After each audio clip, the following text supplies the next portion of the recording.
pupunta naman tayo sa Grand Palace at saka doon sa Emerald Buddha. Yan guys, nakapasok na kami dun sa loob ng mismong temple ng Emerald Buddha.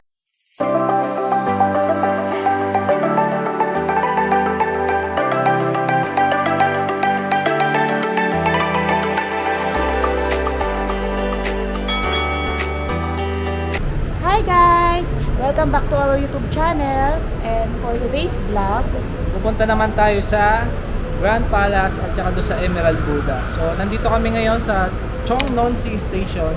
Papunta kami doon sa Chanang-sai. Chanang-sai. Basta something like that. Sulat ko na lang dito ang station yan. Then, from there, maglalakad na lang tayo papunta doon sa Grand Palace. So, ayan. Samahan nyo kami. Yan guys, nandito na kami ngayon sa Sanam-chai Station ng MRT nila. So, paglabas nyo dito, walking distance na lang siya. Tingnan nyo naman yung station nila dito. Yung train station nila dito. ganda oh. Parang palasyo, diba? So ayan, palabas na kami. Then, dadaanan namin yung Watco, yung pinuntahan namin kahapon. Lalagpas lang tayo doon, yung katabi nun, yun na yung Grand Palace. Tara! Yun guys, so lalakad kami dito sa gitna ng initan. Dito na kami actually sa sa Grand Palace, yung sa may entrance nila. Sobrang init lang talaga dito kasi alas 2 ng tanghali dito. Grabe yung init nila, parang nakakapaso ng balat. Nakakasunog ng balat guys, parang nangingitim na nga kami dito. Hindi ka, Baka- sa atin iba mainit sa atin, sa atin maalinsangan. Dito parang, Sakit sa balat. oo. So papasok tayo dyan mamaya.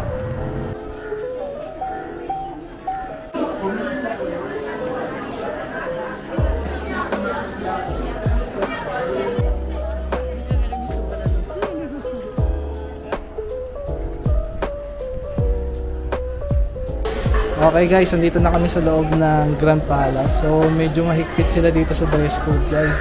Hindi nakapasa yung yung suot niya kanina na dress kasi nga Kaya may tsura ko, mukhang kulaga. Yan. So napilitan kami bumili ng t-shirt. Pero tingnan natin kung worth it ba yung bayad natin dito na 500 baht per person. Tara, samahan niyo kami dito mag-explore.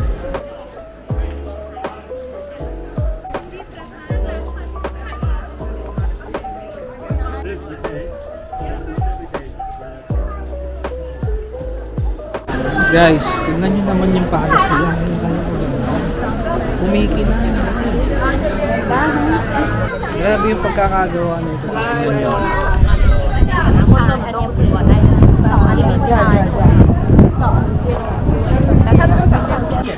Kita nyo ba guys kung gaano katino yung mga details ng palace nila. Kaya siguro ang mahal din ang entrance nito kasi ang taas din ng cost of maintenance nito mga building dito.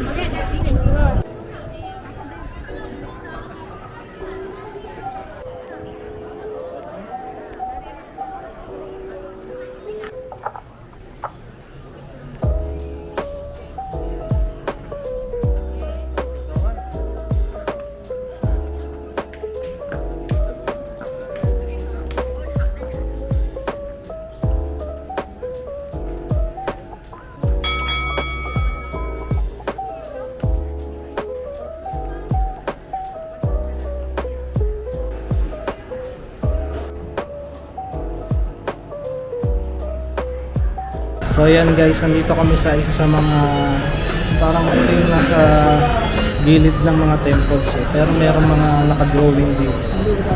Yung mga murals. So, siguro ito yung mga history na itong temple na ito. Ayan, so,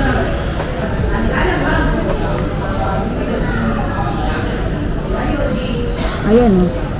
Mr. Bunyang Lai Lomrot wrote January 1991. Ano nga yan oh. Then he married again. History nga siya guys. Yun, so history pala to. Mahirap lang basahin kasi walang English translation dito. So yan, so pictures na lang from murals. Ikot lang kami sa init sa labas, dito lang kami kasi may bubong dito.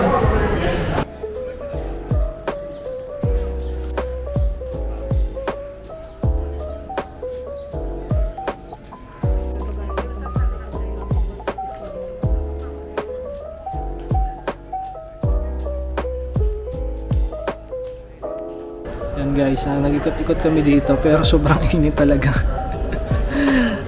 3:30 PM dito. So medyo trick pa ang araw kaya medyo 32 lang, Philippine time yung ano.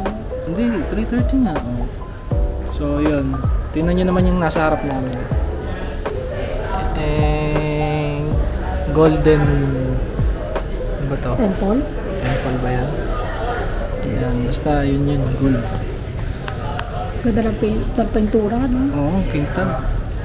Glossy. Tapos Hindi kita nagpipake. yung mga pira-pirasong salamin na nagre-reflect sa pagdasinaga ng araw. Ang ganda. Grabe rin yung pagkakagawa dito. Parang lahat ng mga temple nila dito ganda. Detalyado. Sa bagay, medyo mahal din naman yung bayad eh. Oo. Diba? So, dami ng turista dito. Medyo mahal din yun. Pag sa peso, magkano yun? 750. 750 per head.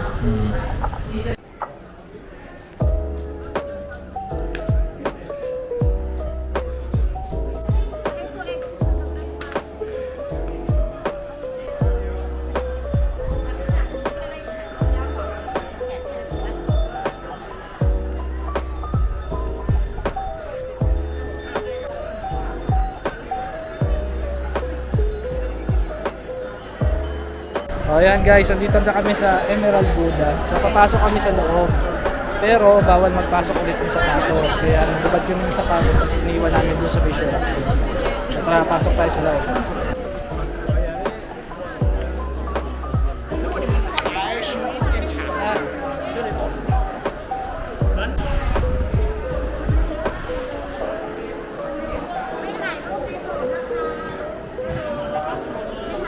Yan guys, nakapasok na kami dun sa loob ng mismong temple ng Emerald Buddha.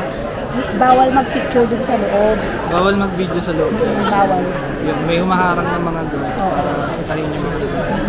Tapos nakita namin yung, kaya pala siya tinawag na Emerald Buddha kasi emerald siya. Emerald din.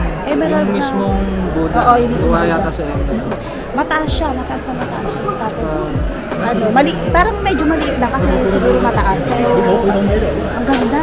Ang ganda ng ang ganda sa loob guys. Ang ganda. Malalaman yung grande kasi parang mamahalin talaga yung mga naka-display doon. Ang ganda, ang ganda. Totoo emerald Siguro Siguro, totoong totoo emerald. yun. Kasi hindi naman nila yung ilalagay doon sa mataas na yun kung hindi yun totoong emerald, diba? Pati yung ceiling guys. Ang ganda ng pagkakadete. Ang ganda doon sa loob. Hindi ko lang mabibigyan kasi bawal. Tapos may mga monk din. Tapos syempre, bawal maingay kasi nga temple to. Respect din sa kanila. So bawal pala magsuot ng hat dun sa loob kasi nga sign of respect din yun. So yan, lilibutin na. Dito pwede na magpicture dito sa mismong Dito sa labas. sa labas. Pero doon sa loob mismo, hindi pwede.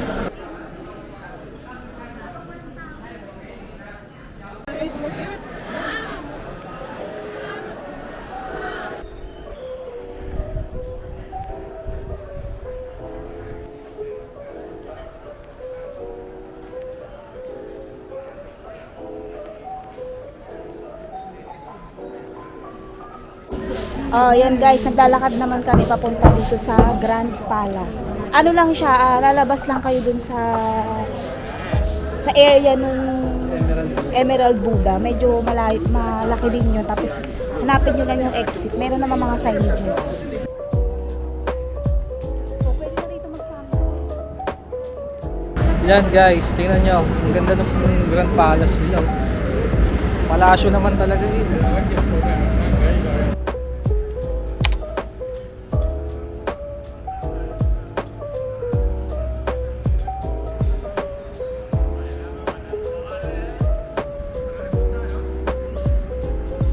Yan guys, nandito na tayo sa pinakaharap talaga no Grand Palace nila. Tingnan nyo. So bawal syempre pumasok sa loob. Hanggang dito lang tayo sa labas. Pero tingnan nyo naman. Grabe, ang ganda. Meron din naman tayo ganyan. Malacanang Palace. Ayun, At least palace din yun, di ba? Malacanang, ang pantapat ng Pilipinas dyan. Palace din naman yung Malacanang natin.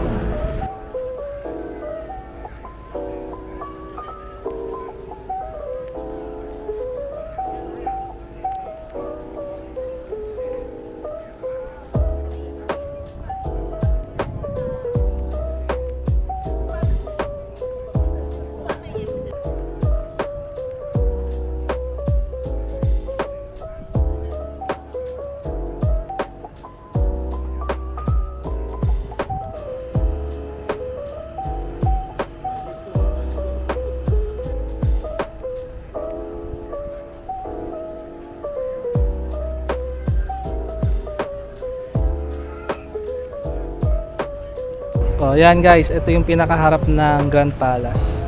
So, yan, nakikita nyo yung sa likod namin. Yan, sa buo yan. Yan yung Grand Palace nila dito. Pero, wala dyan yung, walang ano dyan. Hindi na siya ginagamit. Hindi na siya ginagamit, parang tourist spot na siya. Yan guys, pa-exit na kami.